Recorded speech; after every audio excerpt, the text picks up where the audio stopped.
Hello friends, welcome back to your channel Sonia's kitchen. ഇന്ന് ഞാൻ വന്നിരിക്കുന്നത് ഒരു വാനില സ്പോഞ്ച് കേക്കിൻ്റെ റെസിപ്പിയുമായിട്ടാണ്. അപ്പോൾ ഞാനിവിടെ 1 കിലോയുടെ ഒരു കേക്കാണ് ഉണ്ടാക്കാനായിട്ട് പോകുന്നത്. അപ്പോൾ വാനില സ്പോഞ്ച് കേക്ക് അല്ലെങ്കിൽ ചോക്ലേറ്റ് സ്പോഞ്ച് കേക്ക് എന്നൊക്കെ പറയുന്നത് നമുക്ക് എല്ലാവർക്കും അറിയാം. എല്ലാത്തിൻ്റെ ഒരു ബേസ് എന്ന് പറയുന്നത് നമ്മൾ ഏതൊരു birthday cake, velvet cake, white forest cake ഇങ്ങനെയൊക്കെ ഉള്ളതിനെല്ലാം നമ്മൾ ഒരു സ്പോഞ്ച് കേക്ക് ഉണ്ടാക്കാൻ പഠിച്ചെങ്കിൽ മാത്രമേ നമുക്ക് അതൊക്കെ നല്ല പെർഫെക്റ്റ് ആയിട്ട് ഉണ്ടാക്കിയെടുക്കാനായിട്ട് പറ്റത്തുള്ളൂ.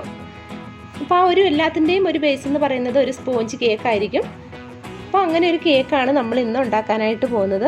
അപ്പോൾ അതിനായിട്ട് ഇവിടെ വേണ്ടത് 1 കപ്പ് മൈദമാവാണ്. 1 കപ്പ് എന്ന് പറയുന്നത് 250 ml മെഷർമെൻറ്റിൻ്റെ ഒരു കപ്പാണ് ഞാനിവിടെ എടുത്തിരിക്കുന്നത്.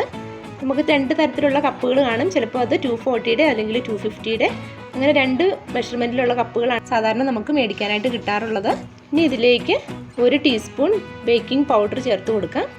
1/4 ടീസ്പൂൺ ബേക്കിംഗ് സോഡ കൂടി ചേർത്ത് കൊടുക്കാം. ഇനി ഇതെല്ലാം കൂടി നന്നായിട്ടൊന്ന് അരിച്ചെടുക്കണം. ഇപ്പം നമ്മൾ സാധാരണ അരിക്കുന്നത് എന്തിനാണെന്ന് വെച്ചാൽ അങ്ങനെ അരിച്ചെങ്കിൽ മാത്രമേ നമ്മൾ ഉണ്ടാക്കി കഴിയുമ്പോൾ നല്ല സ്പോഞ്ചി ആയിട്ടുള്ള കേക്ക് കിട്ടത്തുള്ളൂ. അപ്പോൾ 3 തവണ ഞാനിപ്പോൾ ഇത് അരിച്ചെടുക്കുന്നുണ്ട്. നമുക്ക് ടൈം ഇല്ലാന്നുണ്ടെങ്കിൽ ഒറ്റൊരു തവണ അരിച്ചതിന് ശേഷം നന്നായിട്ട് വിസ്ക് വെച്ചൊന്ന് മിക്സ് ചെയ്തെടുത്താൽ മതി. അല്ലെന്നുണ്ടെങ്കിൽ അത് എല്ലായിടത്തും ഒരുപോലെ ആ ബേക്കിംഗ് സോഡ ബേക്കിംഗ് പൗഡർ ഒന്നും എത്തത്തില്ല. അതുകൊണ്ടാണ് നമ്മളിത് 3 പ്രാവശ്യം അരിച്ചെടുക്കുന്നത്. ഇനി ഇതിലേക്ക് ഞാൻ 1 പിഞ്ച് ഉപ്പ് കൂടി ചേർത്ത് കൊടുക്കുന്നുണ്ട്. ഉപ്പയും കൂടി ചേർത്തിട്ട് നന്നായിട്ട് ഒന്നുകൂടി ഒന്ന് വിസ്ക് കൊണ്ടൊന്ന് മിക്സ് ചെയ്ത് കൊടുക്കാം. അപ്പോൾ നമ്മൾ ഈ അരിച്ചെടുത്തതിന് ഒരു സൈഡിലേക്ക് മാറ്റി വെക്കാം. ഇനി ഈ കേക്ക് ഉണ്ടാക്കാനായിട്ട് നമുക്ക് വേണ്ടത് മുട്ടയാണ്. മുട്ട നമ്മൾ പ്രത്യേകം ശ്രദ്ധിക്കണം. റൂം ടെമ്പറേച്ചറിൽ ഇരിക്കുന്ന മുട്ടയായിരിക്കണം നമ്മൾ കേക്കിനായിട്ട് ഉപയോഗിക്കുന്നത്. ഫ്രിഡ്ജിൽ നിന്ന് അപ്പോൾ തന്നെ എടുത്ത് ഉപയോഗിച്ച് കഴിഞ്ഞാൽ നമ്മുടെ കേക്ക് പെർഫെക്റ്റ് ആയിട്ട് കിട്ടത്തില്ല. ആ മുട്ട നമ്മൾ ഫ്രിഡ്ജിൽ ഇരിക്കുന്നതാണെന്നുണ്ടെങ്കിൽ 2 മണിക്കൂർ മുൻപെങ്കിലും പുറത്തേക്ക് എടുത്ത് വെച്ചതിന് ശേഷം അതിൻ്റെ ആ ഒരു തണുപ്പ് മാറിയതിന് ശേഷം വേണം നമ്മൾ കേക്കിനായിട്ട് ഉപയോഗിക്കാൻ. അപ്പോൾ 4 മുട്ടയാണ് എടുത്തിരിക്കുന്നത്.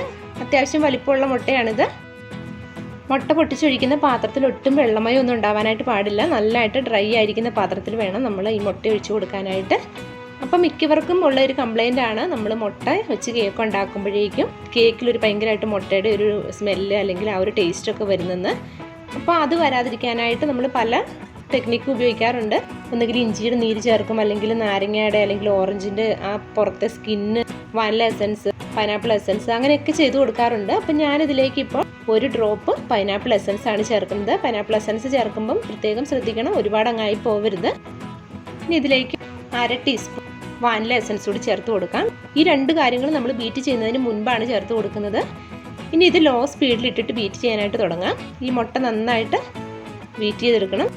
അപ്പോൾ ഈ മുട്ട ബീറ്റ് ചെയ്യുന്നതിൻ്റെ കൂടെ തന്നെ നമ്മൾ ചേർക്കേണ്ടതാണ് ഷുഗറും കൂടി. അപ്പോൾ ഇവിടെ ഞാൻ 1/4 കപ്പ് ഷുഗർ കൂടി എടുത്ത് വെച്ചിട്ടുണ്ട്. 1/4 കപ്പ് എന്ന് പറയുന്നത് 1/2 കപ്പും 1/4 കപ്പും അങ്ങനെയാണ് ഇവിടെ എടുത്ത് വെച്ചിരിക്കുന്നത്.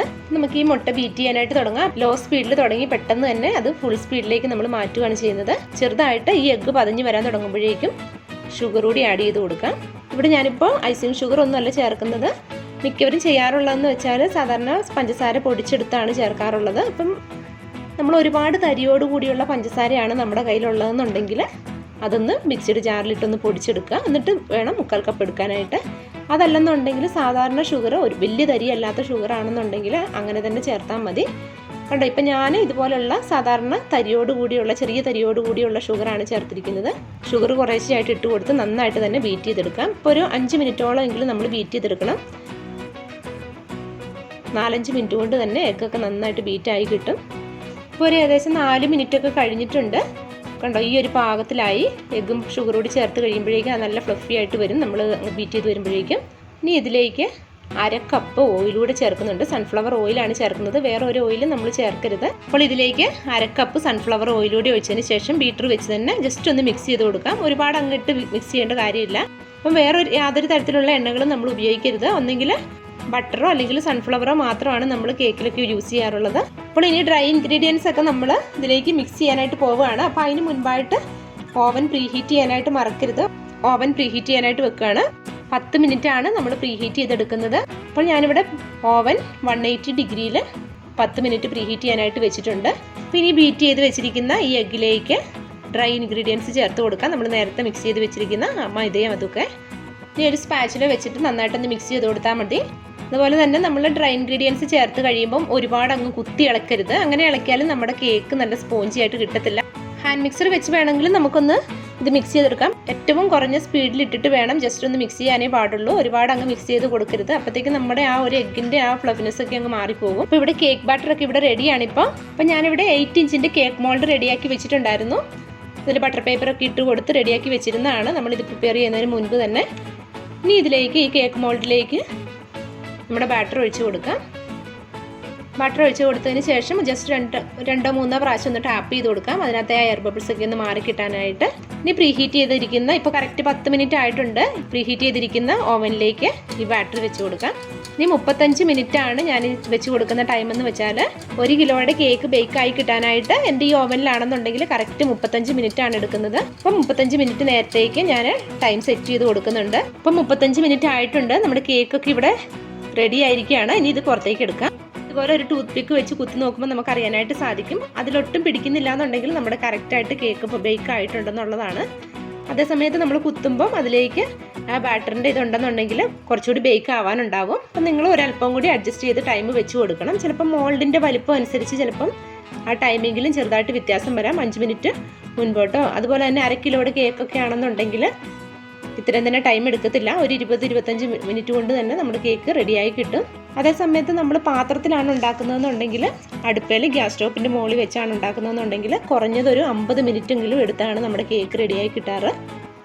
അപ്പം ചിലപ്പോൾ അത് ആ ഗ്യാസിൻ്റെ തീയിലുള്ള വ്യത്യാസം കൊണ്ട് ചിലപ്പം ചെറുതായിട്ട് മാറ്റം വരാം. എങ്കിൽ പോലും ഒരു 30-35 മിനിറ്റ് ആകാതെ നിങ്ങൾ കേക്കിൻ്റെ അടപ്പ് ഒരിക്കലും തുറന്ന് നോക്കരുത്. അങ്ങനെ കേക്കിൻ്റെ അടപ്പ് തുറന്നു കഴിഞ്ഞാൽ തന്നെ ആ കേക്ക് ഒന്നുകിൽ പൊങ്ങി വരുന്ന ആ കേക്ക് പെട്ടെന്ന് തന്നെ താന്നു പോകും. അപ്പം അടുപ്പയിൽ വെച്ച് കേക്ക് ഉണ്ടാക്കുമ്പം എപ്പോഴും ഒരു 30 മിനിറ്റ് കഴിഞ്ഞതിന് ശേഷം മാത്രമേ നിങ്ങൾ വെന്തോന്നറിയാനായിട്ട് കുത്തി നോക്കാവുള്ളൂ. ആ ഒരു കാര്യം പ്രത്യേകം ശ്രദ്ധിക്കണം. അപ്പോൾ ഇതൊന്ന് ചെറുതായിട്ട് ആറിയതിന് ശേഷം ഞാനിതൊരു പ്ലേറ്റിലേക്ക് മാറ്റിയിട്ടുണ്ട്. ചെറിയതായിട്ട് ചൂട് മാറിയപ്പോഴേക്കും ഇപ്പോൾ കേക്ക് ചെറുതായിട്ടൊന്ന് ആറിയിട്ടുണ്ട് കേട്ടോ. അപ്പോൾ ഞാനിതിൻ്റെ ഒരു സൈഡിൽ നിന്നാണ് കട്ട് ചെയ്തെടുക്കുന്നത്. സാധാരണ നമ്മളിങ്ങനെയല്ല കട്ട് ചെയ്യാറുള്ളത്. ഇതിപ്പോൾ ഞാൻ ഇവന്മാർക്കൊന്ന് ഐസിങ് ചെയ്ത് കൊടുക്കാൻ വേണ്ടിയാണ് പിന്നീട്. അപ്പം അതുകൊണ്ട് ഒരു സൈഡിൽ നിന്ന് ജസ്റ്റ് കട്ട് ചെയ്ത് കൊടുക്കുകയാണ്. ഉണ്ടോ, നല്ല സോഫ്റ്റ് ആയിട്ടുള്ള കേക്കാണ്. അപ്പം നമുക്ക് അപ്പോൾ എല്ലാവരും ഇതുപോലെ ഒന്ന് കേക്ക് ട്രൈ ചെയ്ത് നോക്കണം. നമുക്ക് വീടുകളിൽ തന്നെ ഈസി ആയിട്ട് ഉണ്ടാക്കാവുന്ന കേക്കാണ് ഇതൊക്കെ. അപ്പോൾ നിങ്ങൾ ആദ്യമായിട്ടാണ് എൻ്റെ ഈ ചാനൽ കാണുന്നതെങ്കിൽ ദയവായി ചാനൽ സബ്സ്ക്രൈബ് ചെയ്യാനും അതോടൊപ്പം കാണുന്ന ബെല്ലൈക്കോണിൽ ക്ലിക്ക് ചെയ്യാനായിട്ട് മറക്കരുത്. അപ്പോൾ നിങ്ങൾക്ക് എൻ്റെ ഈ വീഡിയോ ഇഷ്ടമായിട്ടുണ്ടെങ്കിൽ ലൈക്ക് ചെയ്യാനും ഷെയർ ചെയ്യാനും കമൻറ്റുകൾ അറിയിക്കാനായിട്ട് മറക്കരുത്. Thank you for watching.